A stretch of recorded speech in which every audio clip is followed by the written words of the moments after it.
தமிழ்நாட்டோட மாநில மலருங்க செங்காந்தல் மலர். இந்த மலருக்கு கார்த்திகை பூ அப்படின்னு ஒரு பேர் இருக்குது. ஏன்னா கார்த்திகை மாதம் தான் இது பூக்க ஆரம்பிக்கும். அதுக்கப்புறம் மார்கழி தை அப்படின்னு பூத்துக்கிட்டு இருக்கும். இதில் இதோட பூவிலிருந்து இலையிலிருந்து வேரில் ஒரு கிழங்கு இருக்கும். அந்த கிழங்கு வரைக்கும் கடுமையான நச்சுத்தன்மை வாய்ந்தது. கோல்சிசின்னு சொல்லப்படுற ஒரு ஆல்கலாய்டு இருக்குது. இந்த தாவரம் முழுக்க அது இருக்குது.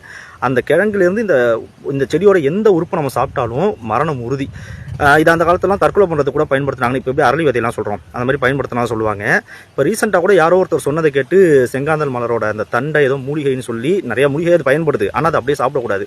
அப்படி மூலிகைன்னு சொல்லி சொன்னதுனால ஒரு பையன் அதை எடுத்து சாப்பிட்டு உயிரிழந்துட்டாரு அப்படின்னு சொல்லிட்டு நியூஸில் கூட பார்த்தேன். இது அவ்வளோ கடுமையான நச்சுத்தன்மை வாய்ந்தது. இதை பற்றி நிறைய சங்க இலக்கியங்கள் நிறைய பாடல்கள்லாம் பாடப்பட்டிருக்கு. ஆனால் இப்போ ரீசெண்டாக ஒரு பாட்டு இருக்குது, சங்கத்தில் பாடாத கவிதை அப்படின்ட்டு. அதில் ஒரு வரி வரும், கை என்றே செங்காந்தல் மலரை நீ சொன்னால் நான் நம்பவோ. இதோட விரல்லாம் பார்த்தீங்கன்னா, இந்த இதழ்கள்லாம் பார்த்தீங்கன்னா கையோட விரல்கள் மாதிரியே இருக்கும், நீட்டாக இருக்கு இல்லையா? அதனால கையோட ஒப்பிட்டு சொல்லியிருப்பாங்க. இது இவ்வளோ நச்சுத்தன்மை வாய்ந்ததாக இருந்தாலும் இந்த பட்டாம்பூச்சியோட புழுக்கள் இது எவ்வளோ அசால்ட்டாக சாப்பிட்டுட்டு இருக்கு பார்த்தீங்களா? இந்த இடத்துல மேலே உள்ள இங்கே இருந்த இலைகள் எல்லாமே ஏற்கனவே சாப்பிட்டுட்டு இப்போ இந்த இலைகளை சாப்பிட்டுக்கிட்டு இருக்கு.